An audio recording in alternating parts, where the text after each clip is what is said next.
Welcome to the program. I'm Jeff Schechtman. Particularly in tech and the Silicon Valley, every company has its foundational myth, how its founders slayed the dragons of commerce and creativity to create an insanely great company that was going to change the world. From the beginning, it would become the basis of the company's culture, its marketing, really its DNA. Although we don't see it happening as frequently or as contemporaneously. The same is true of nations. And perhaps, not surprisingly, no nation has done a better job of that mythology than the United States. From the ideas of manifest destiny to John Winthrop's shining city on a hill, from freedom and equality to American exceptionalism, these stories are not only foundational for Americans, but they run in the American bloodstream. So what happens when it's discovered that the myth and reality don't match up, that the emperor has no clothes? To continue the analogy, in business we've seen the likes of what happens when people like Travis Kalanick and Adam Newman are exposed. The wheels come off, the anger spreads, first internally and then outside the company, and the enterprise usually collapses or dramatically morphs. Arguably, that's what we've been living through today with the exposure and crumbling of the American myth. It explains the populist anger that brought Trump to power, as well as the anger that's fueled Black Lives Matter. When the myth is stripped bare, the company or the nation must be reinvented or die. We're going to talk about these ideas today with my guest, Jared Yates Sexton. He's the author of several previous books. His political writing has appeared in the New York Times, The New Republic, Politico, and Salon. He's also the author of 3 collections of fiction and associate professor of creative writing at Georgia Southern University. It is my pleasure to welcome Jared Yates Sexton here to talk about his newest work, American Rule, How a Nation Conquered the World but Failed Its People. Jared, thanks so much for joining us. Hey, thank you for having me. Well, it's great to have you here. Is there this problem today that this American mythology is just so ingrained in the culture of the country that not unlike a company, it's really impossible to change that culture even when the facts on the ground demand it? Yeah, I think this is one of the defining problems of the moment. And I appreciated the way that you put that, the idea that this mythology is starting to come bare. And I feel like a lot of us are starting to understand that maybe our conception of America wasn't accurate, or that maybe it was tainted by these mythologies or lies that we were told. And the problem is, and I think this is part of the mythology that you were talking about, is it not only becomes ingrained in the way that we see the world, but it also becomes ingrained in the way that we see ourselves.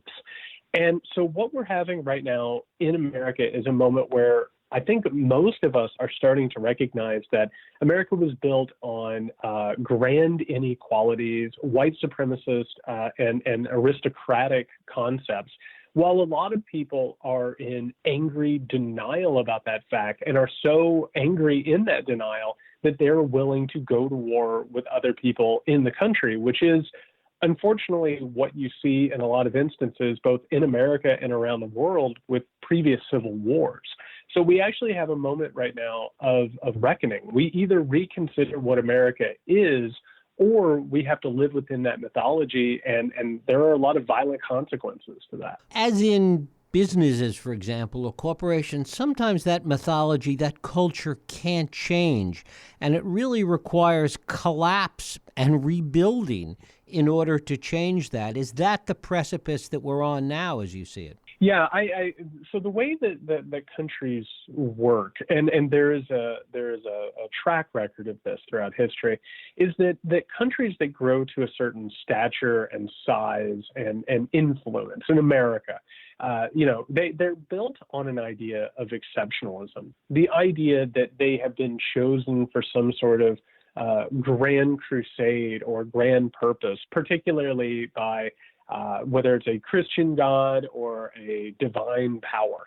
And eventually, when they reach this point of no return and the country starts to fail or decline, or its influence starts to decline, it sort of has a moment of a precipice, right? And on one hand, it either reconsiders what it is and it changes the way that it interacts within itself and in the world, and decides that maybe it will start to work in alliance with other countries, or maybe it will stop pursuing things like hegemony, or it can collapse into fascistic denial, which unfortunately fascism and its related ideologies of totalitarianism are based around trying to eat off of countries that are starting to decline and create this delusional fervor that things are totally fine. You're subject of conspiracy theories and attacks from within and without.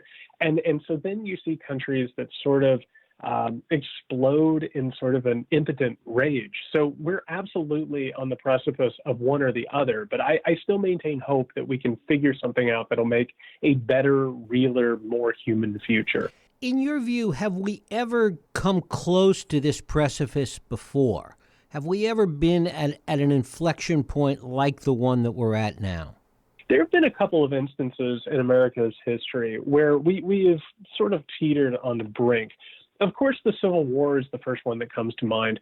And, we don't spend a lot of time really talking about the Civil War in our education or in our histories, because to examine it means we would have to look at the history of white supremacy and the fact that the Confederate States of America was a proto-fascist, nightmare dystopia. But there's also another moment as well. And it was after the bank collapse in the 1930s. And this is another thing. We obviously have this very misty-eyed idea of how, World War II happened, and we obviously went and fought fascism. But the truth is that we were linked with fascism. We inspired Nazi Germany through our eugenics programs, through our immigration laws. We traded intellectuals back and forth. Americans went over to Germany and helped them to construct their Nazi apparatus. And in America, in the lead up to World War II, before Pearl Harbor, fascism gained incredible traction in this country. And you had a lot of young men who weren't able to find work, obviously in the Depression, who were becoming radicalized and were coming under the sway of demagogues, including Charles Lindbergh, who is still held as a major American hero, but was a frontrunner for the presidency, and in his speeches and in his writings was trying to convince Americans to align with Adolf Hitler to protect white supremacy against the rising horde of people of color. So we've been on this precipice before. We've simply looked away from it and forgotten those lessons. The other aspect of this is this failure to ever acknowledge mistakes, to really hold on to that mythology so tightly that there's this fear that to admit mistakes will make the whole thing crumble. Absolutely. And the entire project is incredibly fragile. And if you actually look at things like how white supremacy works and propagates, it's actually very brittle.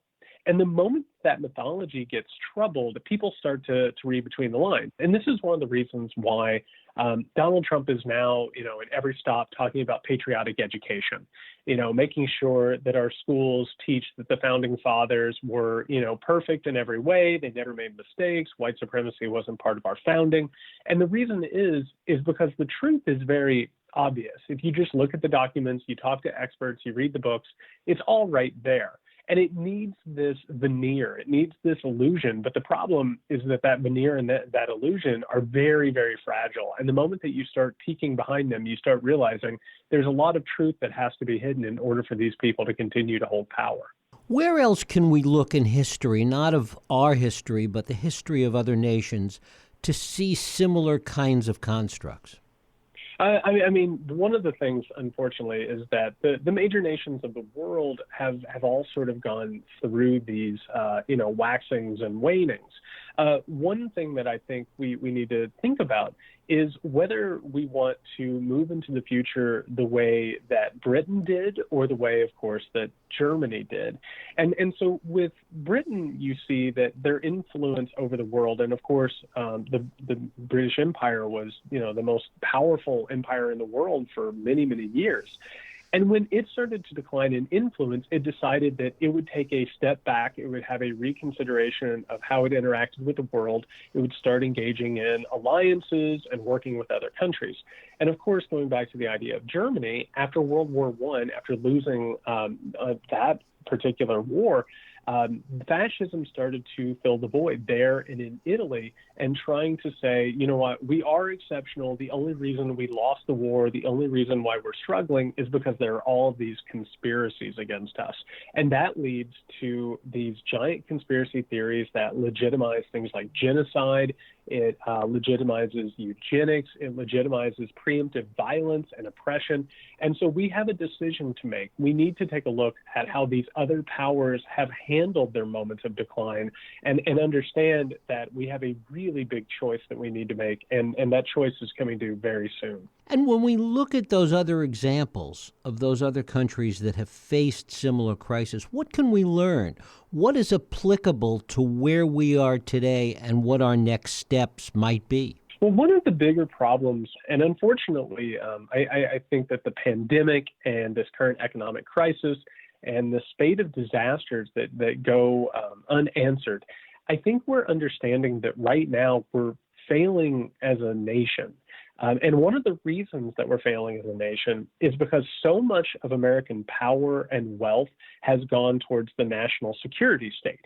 It's the idea that, you know, the entire world needs to operate based on American interests and, you know, the American vision for the future. And so we are in nearly every country around the world. If you actually go back and look at the so-called war on terror, we were operating in 60 plus countries. You know, we were engaged in unbelievable amounts of conflict. We had trillions of dollars being moved for that purpose. We need to understand that we don't have to control what every country is doing. We don't need these massive military projects. We need to take that money, that redistributed wealth, and start putting it towards things like education and healthcare and infrastructure, human projects that will make our lives better, as opposed to trying to protect the economic and political interest of the people who control our government. So we need to step back from that and start relying on the international community and start trusting that other people aren't necessarily going to do evil just because they're not doing what we want them to do. In your view, is that even possible? Is the culture of what we were talking about at the outset here just so ingrained that it can't be changed?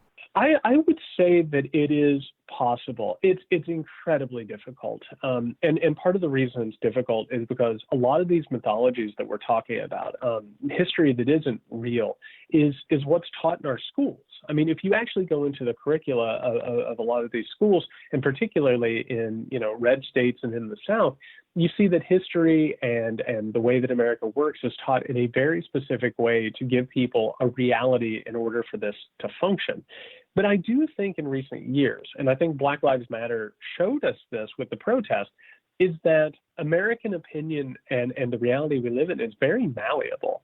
And when you start having conversations about inequality and the truth of history, that illusion starts to lift. And I do believe that more Americans than ever are ready to have these conversations, because I think they're very frustrated with our politics and they're very frustrated with the inequality. So I think there's a possibility, but there is a lot of work to be done. One of the other problems is really the institutional structure of our government.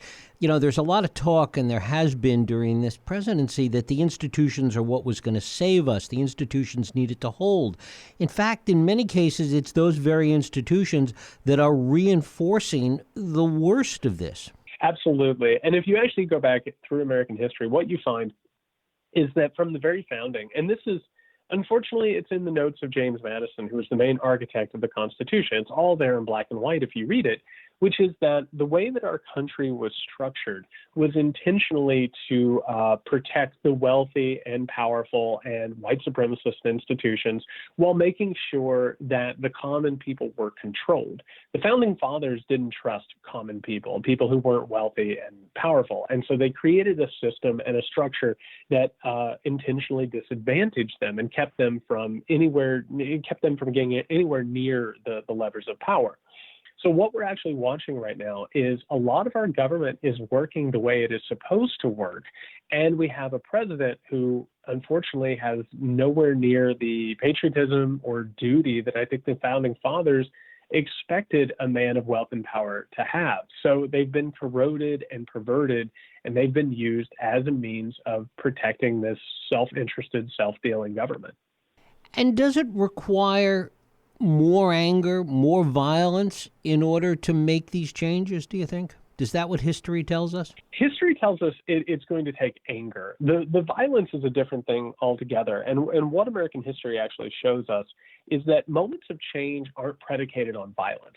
Violence actually creates the firewall against change. And what you actually see is that when the power structure is challenged, the state it replies with violence.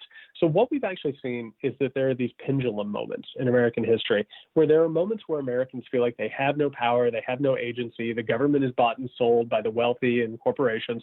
And then they remember that they have agency and that through solidarity and organization, mass protest, labor unions, civic community groups, that they start realizing that when they are involved in politics, things can change in a massive way. So the question now is whether or not Americans will remember that they have power and agency, or will continue to treat politics like a spectacle, something that we watch on television.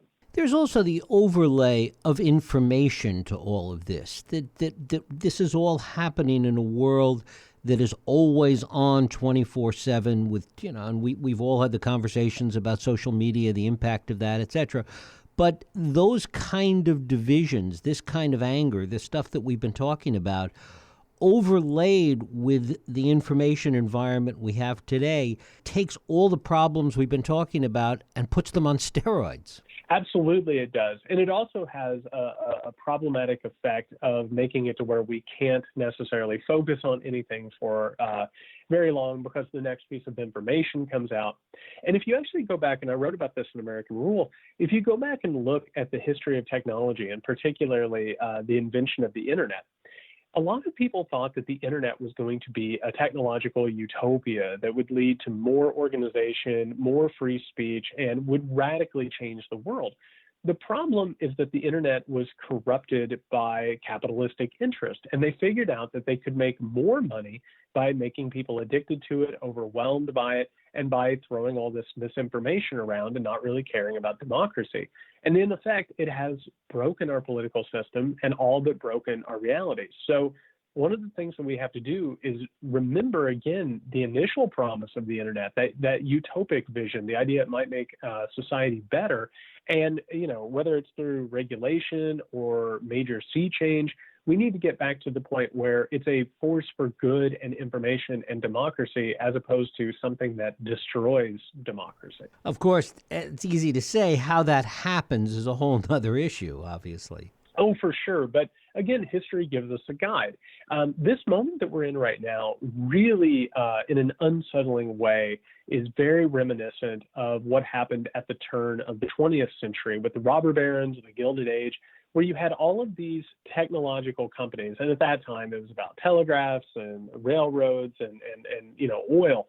And all of these companies started to gain such control and such power that they actually took over our politics. They took over our daily lives. They made sure, of course, that children were working in factories, that people, never got any relief from their jobs. They were paid practically nothing. And a vast system of inequality grew.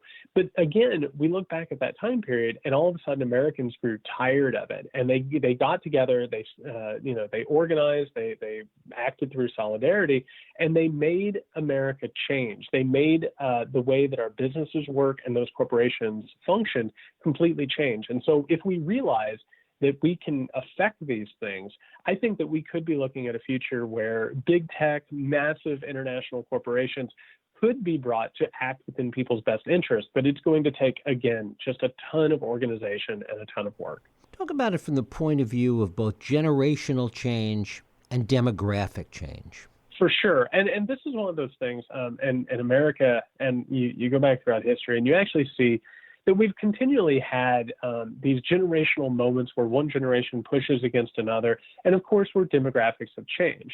Right now, we're talking about people of color becoming an ascending demographic group, right? We're talking about the end of a white majority, which is one of the reasons why we're in such a moment of tumult and why there is rising fascism in this country. But if you actually go back to past immigration moments and demographic changes, you see that there have always been these perils, right? For a while, it was Italian immigrants, it was Irish immigrants. And then eventually what ended up happening after moments of terrible upheaval and violence and immigration acts that were xenophobic and racist in nature, you ended up seeing that eventually the idea of what a white person, it ended up growing and encompassing the Irish and the Italian, and they were brought into the majority. So right now, this is one of those moments of tumult. We don't exactly know where we're going or what we're becoming, but we've always had these moments accompanied with these fascistic movements. And so now we have to have a question, which is, do we assimilate? Do we become the so-called mythical melting pot? Do we allow pluralism to take hold and make this country better? Or do we embrace those fascistic elements that have always sort of been at the fringe of society? Of course, all this is happening to us not in a vacuum. There's a lot of global change going on as well that clearly has an impact on what happens here. Absolutely. And this is a really upsetting and disturbing trend. But the white supremacist, white terrorism problem that we have in America right now, and I would argue rising fascism in America, is mirrored in other countries, particularly in Western countries. You have a lot of this in Greece, a lot of this in Britain, and this has actually taken hold and taken power in Russia. What you actually see is you see a lot of white organizations, white terrorist organizations, and nostalgic organizations. I mean, Vladimir Putin has promised to bring back the glories of the Soviet Union. And in many ways, what's playing out in America right now has been playing out in countries all around the world. We have more dictators right now than we have had since the 20th century. And if you actually look at this thing, a lot of them are in communication with each other. A lot of them share information, radicalization tips. We've actually seen here in America, we have terrorist organizations that have been learning from things like ISIS and Al-Qaeda on how to radicalize. And so we're at this moment of change. The question is what that change will be and whether those people will determine the change or if the people will determine the change. And of course, fear is such a driving force because the one thing human beings don't do well is really big change. Oh, absolutely. It's a terrifying thing. I was actually talking with Mary Trump. I was interviewing her the other day on my podcast, and we were having a conversation about what the future holds. And right now, particularly, it's really hard to imagine whether or not Donald Trump or accepts a loss, if he leaves. It's kind of hard to envision the future. But the problem is that we have to start thinking about the future. We have to start thinking about large system change because other people are fighting for that change. And the visions for the future that we have right now are either fascistic, which are about rewinding the clock and taking back individual rights, or of course you have big tech, where a lot of the people who are now worth billions upon billions of dollars want to get away from the laws and not have oversight whatsoever. We have some people who want to go to Mars, where they're not going to have any laws that are overseeing them. But we have to come up with a better vision. That's the sad truth about this is, as long as we're facing this and we're afraid of it and we're afraid of coming up with an idea of what the future will look like, we're allowing malevolent, self-dealing actors to make up that future. One of the things that's come of all this, though, and we're seeing this play out electorally right now, is this sense of people being exhausted, that replacing one set of gigantic problems with another is not necessarily what people seem to want. They want a rest or some kind of interregnum in between. Oh, I know I'm exhausted. I've been aging in dog years since Trump took over as president. And the thing about it is, politics right now are exhausting, and they're exhausting for a purpose. You make a lot of money off of anxiety. I'm talking about the media. I'm talking about politicians. They fundraise. They have incredible ratings, retweets, clicks, likes, eyes, all of that. The system that we have right now is based off of a dysfunctional life. It's based off of constantly being terrified and being petrified at what the future might have, and therefore you're addicted to the news, you're addicted to the TV, your phone, all of that stuff. And nothing, by the way, embodies that more than Donald Trump. I think we need to get back to the point where politics is something that we play a part in. We're going to our city council meetings, we're running for state senate, where normal people are doing those things and engaging in it as part of their civic duty. But right now it's treated as spectacle. And because it's spectacle, it's a television show. It's something to watch. It's something to react to. But we need to get back to the point where it's actually about representation versus entertainment or terror. Jared Yates Sexton, his book is American Rule, How a Nation Conquered the World but Failed Its People. Jared, I thank you so much for spending time with us. Hey, thank you.